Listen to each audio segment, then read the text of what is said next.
उनकी भक्ति से प्रसन्न होकर माता ने कृपा की।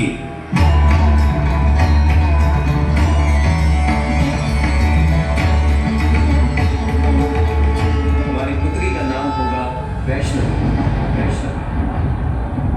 जय माता दी। और जैसे जैसे वो बड़ी होती गई, प्रभु श्री नारायण की भक्ति में डूबती चली गई, और यहाँ तक कि प्रभु भक्ति के सिवाय उन्हें कुछ नहीं सोचता था। दिवस हो या रात्रि, उनके मुख पर सदैव प्रभु विष्णु जी का ही नाम रहता था, और वो जो भी करती वो प्रभु विष्णु जी की पूजा और सेवा के लिए ही करती थी। ओम विष्णवे नमः। ओम विष्णवे नमः। तेरी ही बोली बोलूंगी मैं,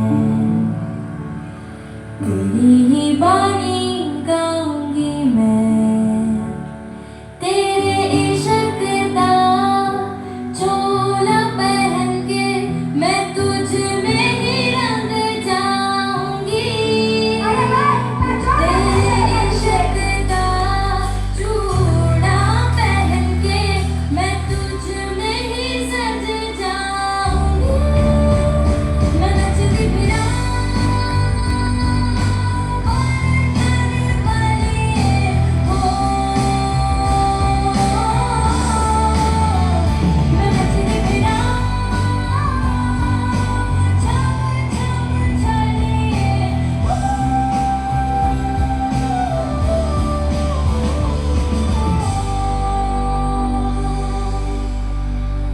ओम विष्णवे नमः। ओम विष्णवे नमः। त्रिकुटा के तप ने एक किया तीनों ही आया, दर्शन देने आए भगवान विष्णु बल्कि प्रभु श्री राम।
मैं कभी कुछ नहीं भूलता देवी, परंतु इस्लाम अवतार में मेरी कुछ मर्यादाएं हैं।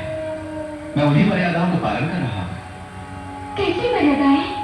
सती सीता के पति के रूप में मैं एक पति व्रत में बंधा हुआ हूँ। मैं इस अवतार में तुम्हें स्वीकार नहीं कर सकता। नहीं, नहीं प्रभु।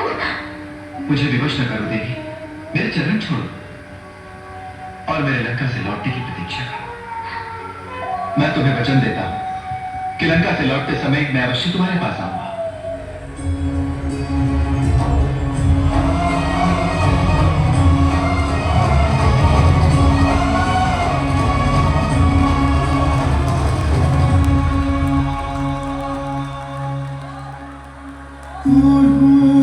तेरी काया सोना सिंगार में सजा लूं, संगम किए रहना इसमें त्योहार में मना लूं, खुशबू तेरी छू के कस्तूरी हो जाऊं, कितनी फीकी थी मैं सिंदूरी हो जाऊं, सुर से जरा बहकी हुई मेरी दुनिया थी बड़ी बेसुरी, सुर में तेरे ढलने लगी बनी रे पिया मैं बनी बांसुरी, जिंदगी में पहली है मुस्कान करने लगी है, इतना करम क्यों न जाने।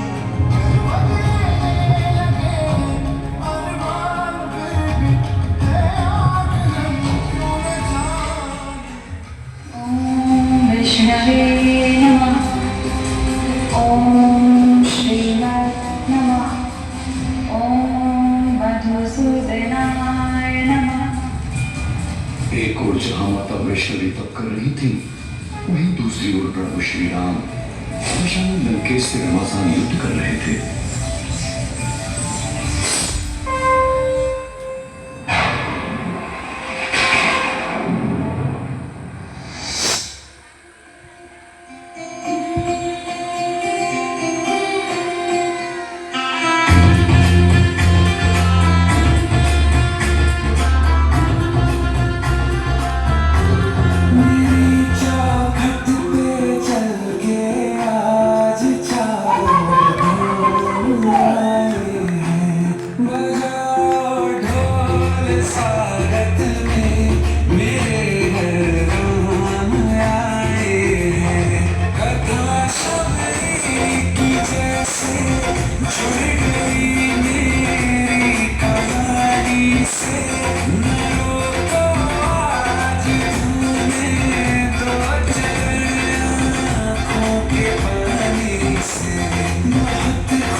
वैष्णवी, इस अवतार में हम तुम्हें उस रूप में स्वीकार नहीं कर सकते जिस रूप में तुम चाहती। हे प्रभु, मैं आपके वियोग में अकेली कैसे रह पाऊंगी? तुम महाशक्ति हो वैष्णवी। धर्म का प्रचार करने और दुष्टों का संहार करने के लिए ही तुमने अवतार लिया है। जाओ, हिमालय के समीप जम्मू कटरा के पास त्रिकूट पर्वत पर जाकर धर्म की ज्योत जगाओ, जहां एक सुरम्य गुफा में मां सरस्वती, मां लक्ष्मी और मां महाकाली विराजमान हैं। वहां तुम वैष्णव देवी के नाम से प्रसिद्ध हो जाओगी। सारे भूमंडल पर तुम्हारी पूजा होगी और तुम अमर हो जाओगी। मैं कलयुग में कल की अवतार लेकर तुमसे मिलूंगा और तुम्हारी इच्छा पूर्ण करूंगा। तब तक तुम त्रिकूट पर्वत पर तीनों महाशक्तियों की शक्ति बनकर विराजो। वैष्णवी का तेज पूरे पृथ्वी लोक पर छाया, जिसका कारण जानने गोरखनाथ का शिष्य भैरवनाथ वहां पर आया।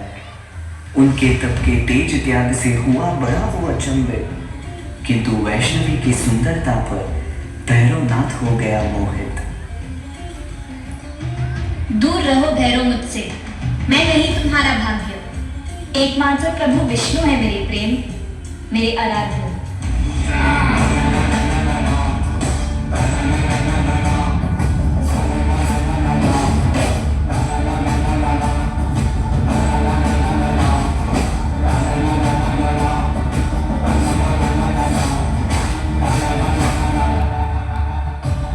वैष्णवी गई पर्वत की गुफा में, लेकिन माना ना मूंद, इसलिए उसे मृत्यु दंड देने वैष्णवी ने लिया महाकाली का रूप।